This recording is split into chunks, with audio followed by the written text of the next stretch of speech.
Hola, ¿qué tal? Muy buen día a todos.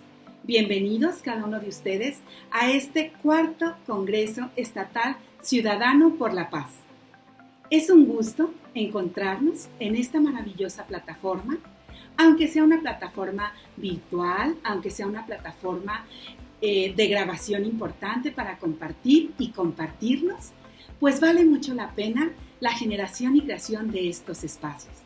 Agradezco mucho la invitación, pero sobre todo la organización de Comnapaz, de Mesa de Paz Jalisco, de Jóvenes Pro la Paz y sobre todo del Comité de Maestros a favor y en pro de una cultura de paz, quienes han organizado este magnánimo congreso para cada uno de ustedes, con un enfoque muy sensible en esta ocasión, ya que el público principalmente son ciudadanos, pero no solamente el público, sino también muchos de los que aquí me han precedido en cada una de las exposiciones. Muchas felicidades, maestro Irán, muchas felicidades, maestro Raúl. Y, por supuesto, al maestro Carlos, representante del grupo, y a nuestra querida Itzel, por los Jóvenes por la Paz.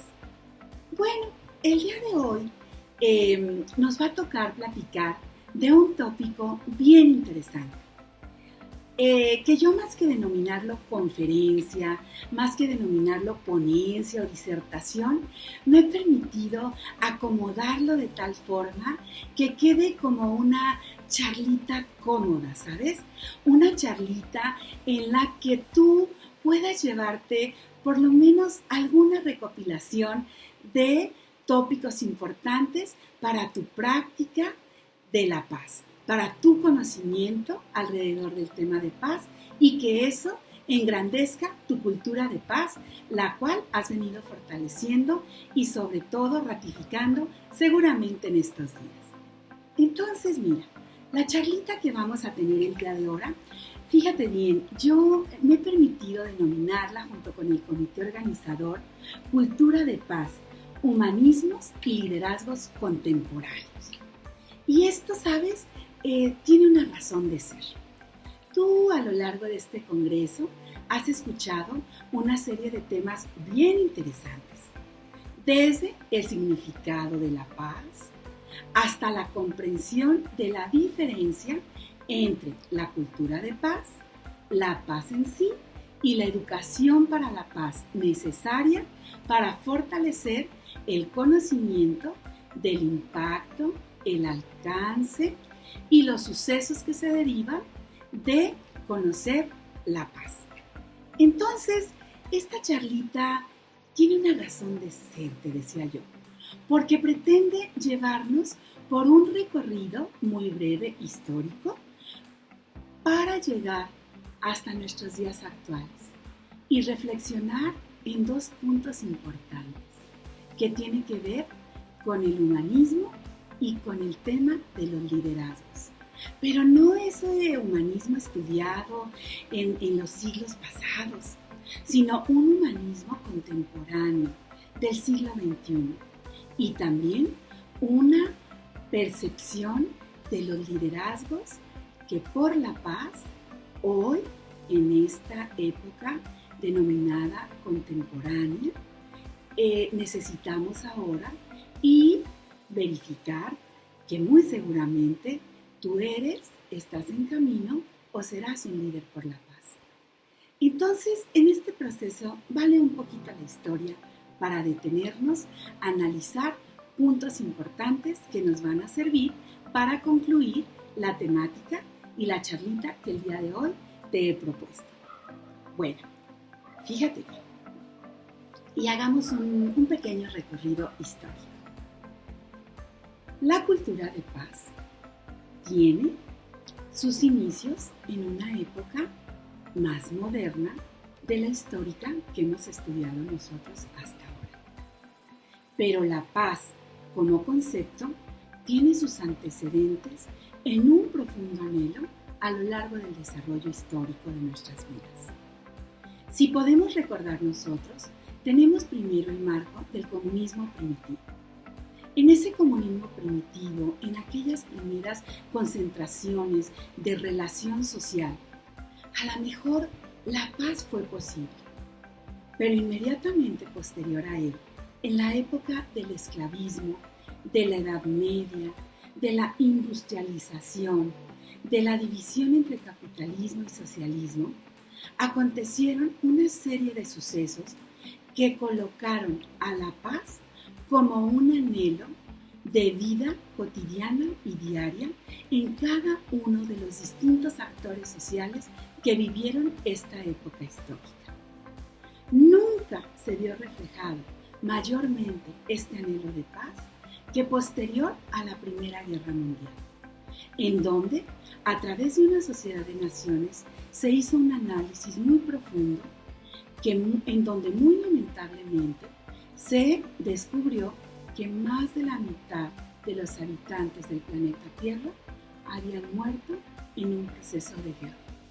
Con sentido o sin sentido, con razón o sin razón, habíamos sido capaces de acabar una parte de los seres humanos con otra parte de los seres humanos en este planeta. Y fue cuando inició de forma profunda la reflexión de la importancia de la paz. Y entonces se hizo una identificación importante de entender la paz por primera vez como una ausencia de guerra. Pasaron unos cuantos años y la historia no nos fue suficiente. Y cuando la historia no nos es suficiente, entonces ella se encarga de repetirnos la experiencia hasta lograr el aprendizaje. Y sucedió un momento de vida caótica para la sociedad mundial también, el denominado Holocausto. Inmediatamente a él sucedió la Segunda Guerra Mundial. Al final de la Segunda Guerra Mundial, las reflexiones tomaron más fuerza que nunca. Y entonces se hicieron descubrimientos importantes. ¿Por qué era importante vivir en paz? Porque la paz es un estadio que permite avanzar, caminar, ir hacia adelante y por lo tanto nos permite generar una forma de vida que presupone una armonía y un establecimiento pacífico de relaciones cotidianas. Entonces, posterior a esa Segunda Guerra Mundial, empezaron a reflexionarse temas tan interesantes como lo que era justo y lo que era injusto, el significado de la justicia, lo que podría llegar a ser ahora un derecho humano o no. Y se le empezó a dar fuerza a ciertos valores como la vida, la libertad, la posibilidad de hacer o de no hacer. Y empezaron reflexiones importantes a lo largo y ancho del denominado planeta Tierra. Pero no fue, fíjate, sino hasta el año 2000, cuando se fueron capturando todas estas reflexiones y todos estos conocimientos alrededor de la paz, que vino a fortalecerse una estructura que le daba forma, sentido y posibilidad de pensamiento y acción. Y esta era la cultura de paz. Entonces, en el fondo, la paz como tal tiene su historia, como la hemos comentado hace un momento. Pero la cultura de paz como tal tiene una historia de corte más moderno. ¿Y cómo es que llegamos a esas reflexiones de la cultura de paz? Bueno, pues imagínate tú que se empezaron a entregar premios por la paz. Y un día, un grupo de premios Nobel se juntaron y empezaron a pensar cuál era la razón por la que recibían ese premio. Y si recibían ese premio, cuál era la acción que deberían de generar para seguir continuando con la paz. Y entonces surge la fuerza de generar la cultura de paz como una forma de vivir, ser y actuar. Es así que por mucho tiempo nosotros hemos venido analizando tantos y tantos premios Nobel de la Paz, como ese proceso tan importante de analizar sus vidas, sus razones, su historia. Y como nosotros nos damos cuenta, cada premio Nobel de la Paz generalmente representaba un poder pensar, hacer y actuar por la paz de acuerdo a una situación histórica determinada que a su vez no tenía que ver con la paz. Entonces, estos premios Nobel se juntaron, trabajaron mucho, discutieron, analizaron y propusieron empezar a desarrollar una cultura de paz tan necesaria en los tiempos más contemporáneos. La Organización de las Naciones Unidas retomó esta idea de una forma muy interesante y empezó a decretar, por ejemplo, el año 2000 como un año muy importante en el marco de la cultura de paz. Y empezó a promover y a pedir y solicitar a los países miembros de la Organización de las Naciones Unidas que empezaran a generar una cultura de paz. Pero nos dimos cuenta que conforme estudiábamos más el tema de la paz en el marco de la cultura de paz, era imposible desconocer la existencia de la violencia, la existencia del conflicto, la existencia algunas veces de la guerra. Y empezó a generarse una clasificación entonces del concepto de paz, en donde no solamente la paz era la ausencia de guerra, sino que podría haber alguna acción de paz en el marco propio incluso de una guerra, de un conflicto armado o de una serie de violencias, incluso de una serie de problemáticas sociales que afectan a veces el desarrollo de las naciones. Y así empezaron a surgir nuevos conceptos que ampliaron el conocimiento de la paz, pero sin desconocer la existencia de la violencia, de sus causas, de las razones. Y la paz empezó a aperturar su mirada a entender que para lograr la paz se ocupa no solamente el anhelo o el deseo que habíamos comentado en esa pequeña parte de la historia, sino que se necesitaba accionarla. Y para accionarla tendríamos nosotros que tener entonces un conocimiento multidisciplinario, interdisciplinario, que nos permitiera llegar primero a ese estadio de paz y luego a generar ese compartir del conocimiento de paz en los demás para poder promover y hablar de una cultura de paz. Todo esto sirva como un preámbulo para la charlita que les había comentado. Y entonces aquí, fíjense ustedes, yo me permití tomar unas importantes notas que tienen que ver con esta temática de nuevos humanismos y liderazgos. Cómo los humanismos y liderazgos se van convirtiendo en acciones contemporáneas, en donde tú,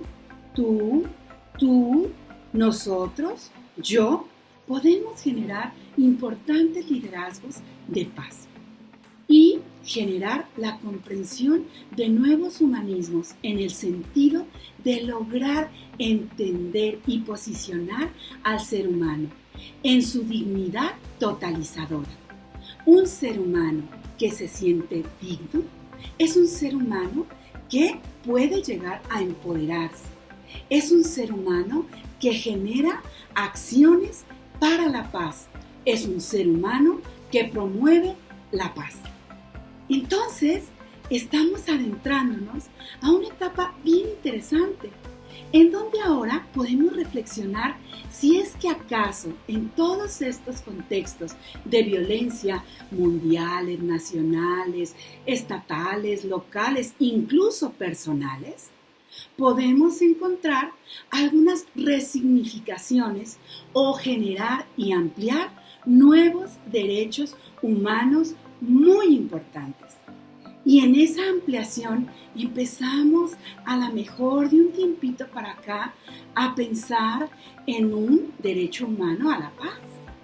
Porque todos los seres humanos tenemos derecho a vivir en paz, pero también a estar en paz. Pero para lograr esa paz, entonces, yo necesito fortalecerme de conocimientos importantes, no necesariamente de corte escolar, universitario, pero sí de temáticas como el desarrollo humano, sí de temáticas tan importantes como el conocimiento de las emociones, sí como esa posibilidad de la educación emocional que me permita de repente autoconocerme y generar autodominios y el desarrollo de la templanza y la resiliencia. Entonces, estamos hablando ahora de nuevos humanismos, de una forma de volvernos a sentir humanos aún en las problemáticas cotidianas. Puedo tener una característica internacional o nacional de extrema pobreza, pero eso nunca significará que yo deba dejar de sentirme humano. Puedo tener procesos de violencia, puedo tener problemas incluso de desapariciones forzadas, puedo tener problemas de violencia inusitada, pero a pesar de los pesares, debemos de contemplar la característica de sentirnos humanos, porque habrá otros que reconocerán esa categoría en mi persona y entonces trabajarán por la dignificación de la persona hasta la estabilidad de un ser humano posicionado y nuevamente erguido frente a lo que suceda o a lo que haya pasado. Entonces fíjense usted y fíjense ustedes cómo todo esto que hemos venido pues preparando acá nos deja temáticas interesantes. Miren ustedes, si nosotros hacemos ahora un análisis importante, entenderemos entonces que hoy humanismo significa valorar al ser humano y la condición humana. En este sentido, relacionándola, fíjese usted, con la generosidad, con la compasión, con la preocupación, con la valoración de los atributos y la relación humana. Entonces, sí que no, los nuevos humanismos nos llevan a resignificar el propio significado de humanismo estudiado anteriormente para poder desarrollar un nuevo tejido valórico social, que ahora, en muchos aspectos, se encuentra un poco destejido, si podríamos nombrarle así. Y entonces hay que volver a tejer y retejer con estos conceptos importantes. Si yo parto del reconocimiento de un humanismo que nos invita a practicar la generosidad, la compasión, la preocupación por el otro, la valoración, la otredad, la apertura en el reconocimiento permanente de los derechos de la otra persona, estoy entonces en la posición de hablar de un nuevo humanismo que fortalece la posición de la cultura de paz actual, contemporánea, viva, en donde no necesito específicamente estar en la ausencia de guerra, como nos hablaba la paz negativa, sino que puedo, desde una contextualización de paz positiva, de paz estructural, de paz imperfecta, abonar a un nuevo tejido valórico. Cuando logramos comprender esto, entonces todos hacemos sentido de conocer esa parte de paz. Y la cultura de paz se convierte en un sentir, pensar y accionar. Y esto que hemos estudiado, este significado de la bandera de paz empieza a retomar sentido porque me significa que la paz es importante para poder vivir en espacios armónicos y de pacificación.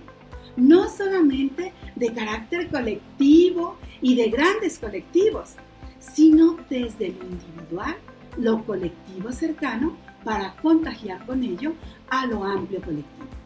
Entonces, en ese esquema tan importante, vale la pena retomar, para ir terminando esta interesante charlita que nos hemos puesto aquí, pues, ¿qué estamos entonces nosotros ahora entendiendo por liderazgos? Y nosotros ahora entendemos por liderazgos, fíjense bien, ¿qué es un líder en el marco de la cultura de paz? Un líder en el marco de la cultura de paz es una persona que reconoce primero el significado de la paz, amplía sus conocimientos en el pensar, sentir y hacer de la cultura de paz y trata de ampliar los conocimientos en los más para que esta paz sea posible. Y entonces esas definiciones de liderazgo que teníamos antes, pues van variando un poquito a conceptos más sentidos, más prácticos en el sentimiento y en la efectividad del hacer. De tal forma que hoy podemos nosotros identificar estos nuevos liderazgos con estos conceptos. Un líder lleva a la gente a donde nunca habrían ido solo o solos. Entonces, en el marco de la cultura de paz, un líder lleva así a su colectivo inmediato, a su comunidad, a un lugar a donde jamás hubieran ido solos. En esta ocasión, ese lugar es el lugar de la paz. Pero también, fíjense, escogí otra definición tan interesante. El liderazgo se basa en una cualidad espiritual, en el poder de inspirar a otros. Entonces, la cultura de paz muchas de las veces se asume, fíjate tú bien, por inspiración en el otro. Cuando tú ves el ser y el actuar del otro, te preguntas cómo esta persona, a pesar de los pesares, puede vivir en armonía, puede generar felicidad, puede contagiar la alegría, puede reflexionar en los problemas, puede asumir los problemas, nombrarlos, reconocerlos, exigir alrededor de la problemática, ¿por qué no?, algún punto relativo incluso a la justicia, pero te inspira. Entonces, un líder, más que hacer solo, debe de generar ese proceso de inspiración. Entonces, fíjate tú, qué interesante, porque aquí entonces nosotros podemos aterrizar en puntos interesantes para ir cerrando esta charla. No temas encontrar soluciones en terrenos desconocidos. Desde la cultura de paz, todo lo que quieres es posible. Por lo tanto, sé portador de la palabra y de la acción que hace sentir bonito. Cuando eres portador de lo que hace sentir bonito, contagias. Y cuando contagias eso, entonces estás contagiando la posibilidad de accionar y poner en práctica la paz. En este congreso, que está dirigido principalmente a la acción ciudadana y a la construcción de un posible plan estratégico o de un plan estratégico en los próximos 10 años, como lo han comentado, se necesitan esos nuevos humanismos que te inspiren, que te hagan sentir bonito la acción de la paz. Pero también se necesitan de esos nuevos humanismos que no olviden reposicionar al individuo por sobre todas las cosas como un ser humano, que le permite erguirse en todo momento y, a pesar de los pesares, continuar en un proceso de paz. El día en que logremos esto, estaremos hablando de una cultura de paz real, en donde el diálogo, la mediación, la solución de conflictos es factible. Y tal vez en ese momento no necesitemos tanto de la institucionalidad o de terceros para resolverlo, porque los liderazgos por la paz han contagiado ese hacer y sentir bonito para platicar el conflicto, superarlo, acordar y llegar a acciones que nos permitan vivir de una forma real la paz. Entonces, en esta charlita que tiene que ver con el marco de los nuevos humanismos y los liderazgos en la cultura de paz, yo cerraría diciéndote que la paz ayer, que la paz hoy y que la paz mañana esté contigo. Porque si bien es cierto que la paz es el camino, la paz es un camino pero en construcción. Y los principales constructores de esa paz somos los ciudadanos de un planeta Tierra que la anhela, la desea y está listo hoy más que nunca para vivirla. Contagia lo bonito, contagia lo bonito de la paz. Muchas gracias.